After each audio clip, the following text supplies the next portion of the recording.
The dawn of democracy held great promise for many South Africans, from opening up the economy to include the previously disadvantaged groups, to growing the economy to create jobs and a better standard of living. The Black Business Council says progress has been made, albeit more could have been done. A lot of black business people who are now millionaires, billionaires, were not there 30 years ago. They would not have, it would not have been possible for them to be where they are.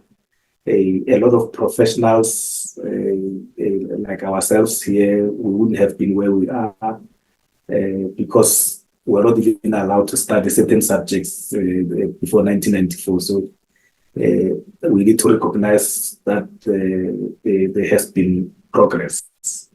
But again, we could have done much better. We could have done things differently. Others say the past 30 years have been a mixed bag of excellence and failure. Professor Yanni Rousseau of the Wits Business School says the first 15 years of democracy was a major success story, while the last 15 years have been a disaster characterized by low economic growth, pushing many into poverty.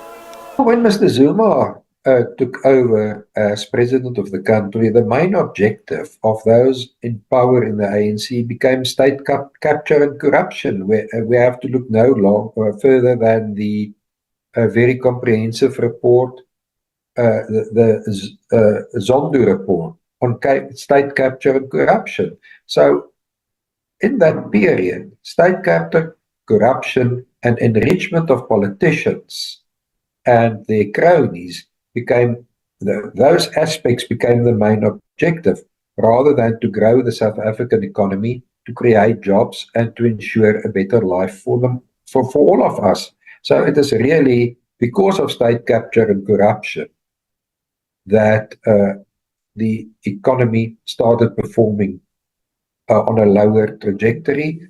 The Black Business Council says poor decisions and not holding people to account, as well as corruption, have led to some of the failures. So it's important that we must give the best amongst ourselves to run these institutions and hold them accountable. And if they're not delivering, then let's deal with them. And I think the other issue that maybe government may not have anticipated is the level of corruption.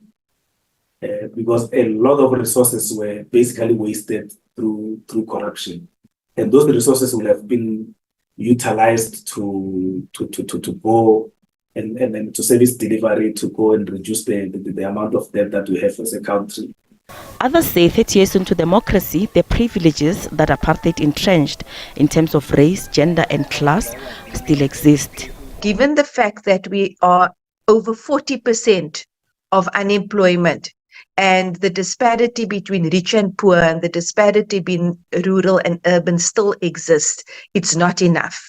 Even the International Committee of Economic, Social and Cultural Rights, while commending South Africa for the fact that it had an advanced social assistance framework, it wasn't enough, because it is targeted and means tested for specific groups of people, your elderly, your children, and your disabled. But a key vulnerable group that's excluded from social assistance by government is your unemployed. A sore point in the local economy is the lack of employment opportunities for the youth, with unemployment amongst the young people often described as a ticking time bomb. Statistics South Africa data shows 42.2% of young people between the ages of 15 and 34 years are not in employment, education or training. So the expanded definition of youth unemployment for the first age cohort is 70%, 69-70%, which means that only 3 out of every 10 people who enter the labour market are employed. And we have just under 1 million, we have 800,000 new entrants into the labour market every year. We are not providing the levels of AGL, the opportunities for employment that happen. If you look at the public works programs that the state has adopted for youth, the levels are just nowhere near what the need is. So you have young people coming in full of energy and enthusiasm and hopes and dreams, and we don't have the space to absorb them. Black Sash says the introduction of the 350 Rand Social Relief of Distress grant was an acknowledgement by government that the unemployed are a vulnerable group. The group calls for an investment in a basic income grant, saying this would also serve to stimulate the local economy. Gloria Sefako Musi, SABC News, Johannesburg.